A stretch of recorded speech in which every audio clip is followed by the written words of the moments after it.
다음으로는 정조 때의 이 국방 정책들 그리고 그 가운데서의 유무들을 좀 소개해 드릴 텐데요.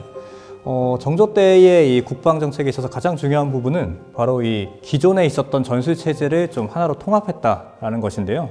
그 이전까지 좀 조선 후기에 병서의 기본이 된 이 병학진앙 같은 경우에는 각 군역마다 좀 내용이 좀 상이했습니다. 해서 하나의 통합된 훈련을 할 때 좀 문제점이 많았다고 알려져 있는데, 그래서 그것을 하나로 통합한 것이 바로 이 병학통이고요. 이 병학통에 정조가 직접 이 서문을 남기는데 그 의도가 정확하게 좀 남아있다라고 말씀드릴 수 있겠습니다.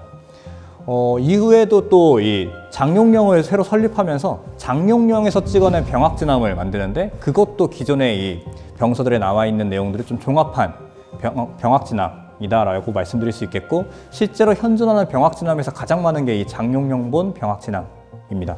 그 이외에도 이제 기존에 있었던 무경칠서를 좀 새롭게 만든다든지, 아니면은 조선 전기의 오위체제를 좀 장룡령에 도입하려고 한다든지, 이러한 정조의 이 국방 개혁들이 좀 있었는데, 여기에 있어서의 가장 중요한 건 바로 이 왕권 강화가 기본 기저에 좀 깔려 있었다라고 말씀드릴 수 있겠습니다. 이외에도 좀 정조 때 만들어진 것으로 보이는 이 무기들을 좀 전시하고 있는데요. 여기 있는 불랑기포는 장룡령에서 만들었다라고 좀 내용이 쓰여 있습니다. 주목되는 거는 이 불랑기포 자체가 순동으로 만들어졌다라는 건데요. 사실 아시다시피 순동으로 무기를 만들면 이 화포로서의 기능을 잘 못하게 마련인데, 결국에는 이것은 좀 이런 식으로 무기를 만들어라 라는 겨냥의 의미가 있지 않았나 라고 좀 추정을 해볼 수 있겠고요. 이외에도 이 아주 잘 만들어진 이 마상총, 이 정조 때에는 특히 이 마상총을 든 기병을 좀 육성하려고 하는 좀 기록들이 나오기도 하고요. 여기 위에 있는 조총과 환도 같은 경우에는 이 명확하게 어디에 좀 입고되었는지 확인할 수 있는, 그리고 시기를 추정할 수 있는 명문이 좀 남아 있습니다. 이 신축년에 이 새로 갖추어서 이 강화도에 무기창고에 넣었다라는 명문이 쓰여져 있는 점이 좀 특이한데요. 기존의 이 조총 같은 경우에는 1901년 대한제국 때 이렇게 강화도에 들어갔다라고 알려져 있었는데, 연구를 통해서 1781년 정조 때에 만들어져서 강화도의 무기고에 넣어졌다라는 것을 좀 확인할 수 있는 자료이기도 했고, 아래에 있는 환도 역시 같은 시기에 좀 넘어간 것으로 확인할 수 있겠습니다. 특히 아래에 있는 환도 같은 경우에는 여러 기관에 동일한 글씨가 쓰여져 있는 것이 있어서 학술적으로 좀 의미가 높겠다라는 생각이 들었습니다. 이런 정조의 노력을 좀 엿볼 수 있는 기록이 이 정조 사후에 만들어졌던 이 만기요람이라는 일종의 보고서인데요.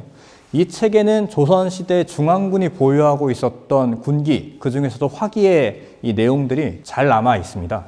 만기요람에 남아있는 중앙군에 보유했던 화기들을 보면 조총만 해도 일반적인 조총이 4만 자루가 넘고, 다양한 규격의 조총까지 합치면 8만 자루에 달하는 엄청난 양의 조총을 중앙군들이 보유하고 있었다라고 말씀드릴 수 있겠고, 주력 화포였던 불랑기포 역시 1200문 이상, 그리고 기존에 쓰였던 천지연왕포로 보이는 동포가 250문이 넘게 가지고 있었고, 또 독특한 게 이 화거 같은 경우에 187량이나 보유하고 있었다는 점에서 좀 주목이 됩니다.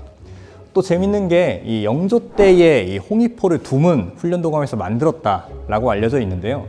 이때까지도 이 홍위포가 2문 가지고 있다고 하는 걸로 봐서는 홍위포는 도입은 하고 국산화엔 성공했지만 주력 무기로서 활용되지는 못했다라는 것을 좀 보여주는 사례다라고 말씀드릴 수 있겠습니다.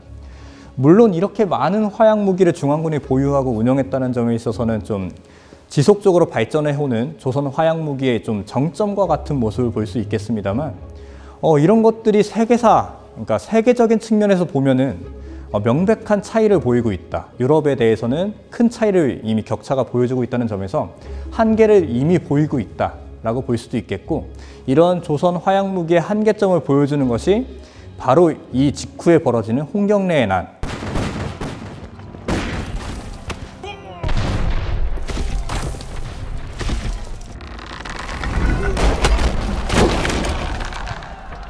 홍경래의 난이 1811년에 일어나고 불과 1년 뒤인 이제 1812년에 진압되긴 합니다만, 이 난이 진압하는 과정에서 조선군이 굉장히 약체화되었다는 것들이 좀 만천하에 드러나게 되는 사건이라고도 할 수 있겠습니다.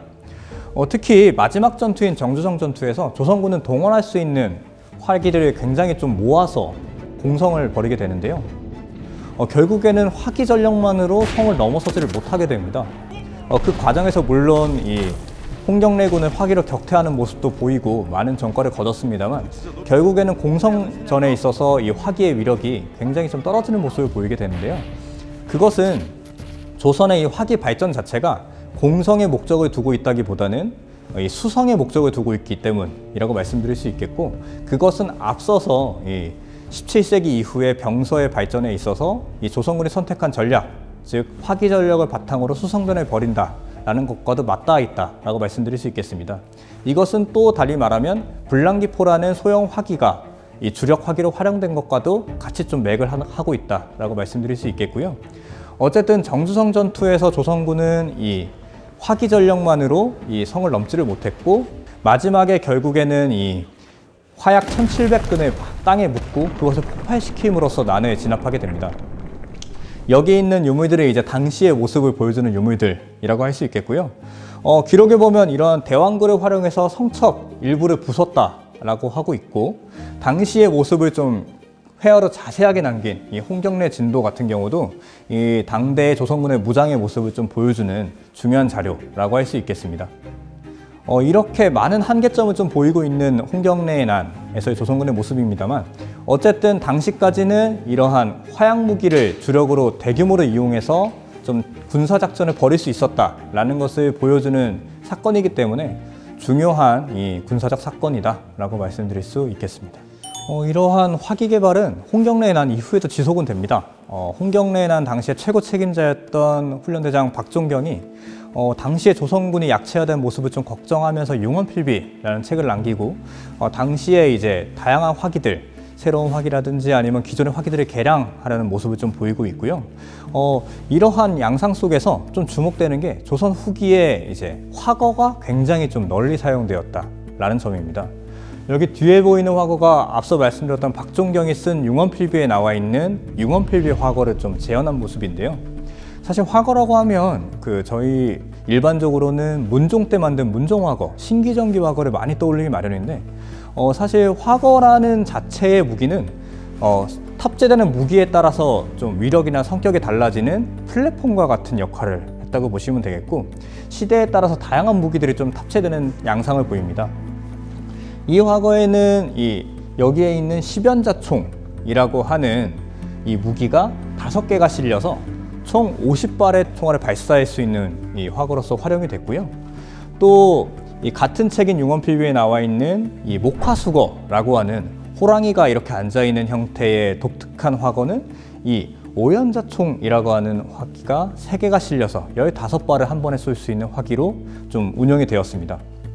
그 이외에도 조선시대 좀 학자들이 이러한 화거에 굉장히 좀 주목을 했던 것 같은데요. 여기 있는 일화봉총이 좀 주목되는 무기입니다. 기존에 좀 일화봉총이라는 무기에 대해서는 기록에 많이 있었기 때문에 알려져 있었습니다만 실체를 좀 알 수 없었는데, 이번 전시를 위해서 좀 조사를 하던 와중에 이 표면에 일화봉이라는 한자가 쓰여 있는 걸 확인하고 일화봉총의 실체가 이 무기다라는 걸 확인할 수 있었고요. 어쨌든 기본적으로는 포위가 달려있는 조선시대 선해포의 특징을 그대로 가지고 있습니다. 일화봉총이 이제 주포로서 활용된 화거가 좀 고안이 되었었는데요. 여기 뒤에 있는 이 서명흥이 쓴 고사신서라는 책에 보면 일화봉총에 대한 내용도 실려 있습니다만, 일화봉총을 주포로 쓰는 화거에 대한 자세한 설명이 좀 남아 있어서 주목이 되고요. 또 이 서명흥 뿐만 아니라 신경준이 쓴 이 여암전서라는 책에 보면 이 불랑기포 중에서 대형인 1, 2호를 실어서 마치 이 탱크와 같이, 전차와 같이 사용하는 모습이 좀 설계도로 남아 있어서 굉장히 좀 주목되는 양상이다 라고 말씀드릴 수 있겠습니다.